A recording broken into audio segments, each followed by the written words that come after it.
Hello दोस्तों, यह तो आप जानते हैं कि भाजपा के प्रवक्ता गौरव भटिया आए दिन अपनी हर डिबेट में किसी न किसी से उनकी तू मैं होती रहती है, क्योंकि भारतीय जनता पार्टी के प्रवक्ताओं में घमंड कूट कूट के भरा है। इसलिए वह अपने आगे किसी की नहीं सुनते। लेकिन कभी कभी उनका सामना सुनील यादव जैसे प्रवक्ताओं से हो जाता है, जो उन्हें उन्हीं की भाषा में जवाब देते हैं। दोस्तों, आज के वीडियो में आप देखेंगे भारतीय जनता पार्टी के प्रवक्ता गौरव भाटिया की समाजवादी प्रवक्ता सुनील यादव ने जमकर बैंड बजाई है। दोस्तों, वीडियो को पूरा देखें और वीडियो पसंद आए तो वीडियो को लाइक और चैनल को सब्सक्राइब करना ना भूलें।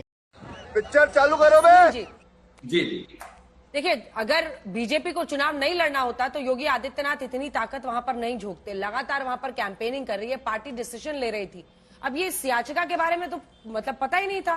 तभी गोरखनाथ बाबा को बुलाया गया, फिर उन्होंने अपने वकील को कहा, उन्होंने कहा कि अब हम याचिका को वापस लेंगे। ऐसे में ये कहना कि जंग टाली, जंग हारी, जंग तो तब होता है ना जब जनता वोट डालती है। अच्छा, रुक, तेरे को बताते। जी देखिए अंजना जी, आपने सारी बातें रख दी। जब आपकी डिबेट शुरू हुई तो स्वघोषित भारतीय जनता पार्टी के बुद्धिजीवी जो प्रवक्ता हैं, उन्होंने एक बात कही कि विरासत में तो चीजें मिल सकती हैं, विरासत में आप वकील हो सकते हैं, बुद्धि कहां से लाए? बुद्धि तो प्रैक्टिस से आती है, बुद्धि तो पढ़ करके आती है, समाज में घूम करके आती है। और आप किस नेता पर टिप्पणी कर रहे हैं?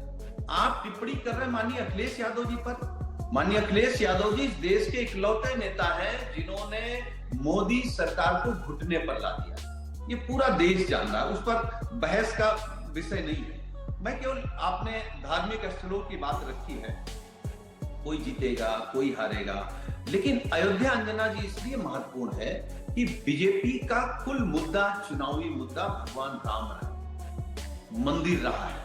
लेकिन बाद में क्या हुआ? फिर उनका फोकस भगवान राम की आस्था से हट करके भगवान राम के नाम पर मिले चंदे पर हो गया, भगवान राम के मंदिर के नाम पर जमीन घोटाले पर हो गया। तो अयोध्या के लोग तो जान रहे हैं ना कि आपने किस तरीके से घर उजाड़े हैं, किस तरीके से चंदा चोरी की है, किस तरीके से जमीन कब्जा की है। तो वो जनता ने जनादेश दिया है। जनता का जनादेश अयोध्या में भारतीय जनता पार्टी के कुकर्मों के खिलाफ है। इतना छोटा पहले कभी नहीं हुआ।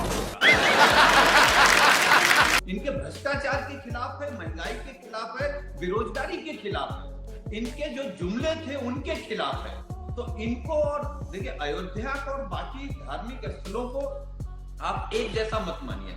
जहां तक सवाल मिल्कीपुर का है अंजना जी, सच है कि मिल्कीपुर में एक व्यवहारिक दिक्कत या कानूनी दिक्कत ये थी कि वहां याचिका दाखिल थी। लेकिन जो अखिलेश प्रताप सिंह जी कह रहे थे उसमें भी सच्चाई है। वो बात थोड़ी सी क्लियर नहीं कर पाए क्योंकि बीजेपी के प्रवक्ता बीच में बोल रहे थे।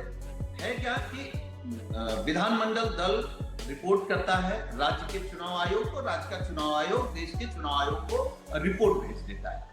उसमें भी याचिका किस चीज की है अंजना जी? जो अवधेश प्रसाद जी ने नामांकन किया, तो जो नामांकन पत्र की नोटरी कराई, तो नोटरी का लाइसेंस नहीं था।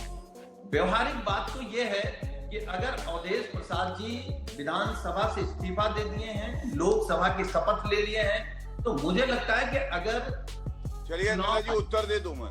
हिम्मत नहीं हो रहा है, कहा गाड़ फाट गई। आ रही पूरा करने दीजिए। जब चुनाव आयोग अगर चाहता तो वो हाई कोर्ट में एक याचिका दाखिल कर देता कि क्या हम इस पर चुनाव करा सकते हैं कि नहीं, क्योंकि वो याचिका अवधेश प्रसाद के चुनाव को लेकर के थी।